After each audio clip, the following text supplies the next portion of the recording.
analysis, analysis, analysis. Financial risk, financial risk, financial risk.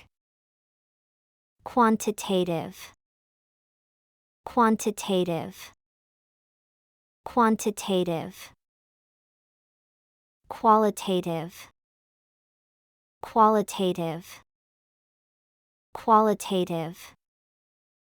Reduction, reduction, reduction. Analysis. For example, let's do an analysis of the competitor's products.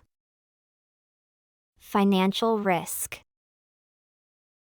For example, we need to assess our financial risk before investing in new markets. Quantitative.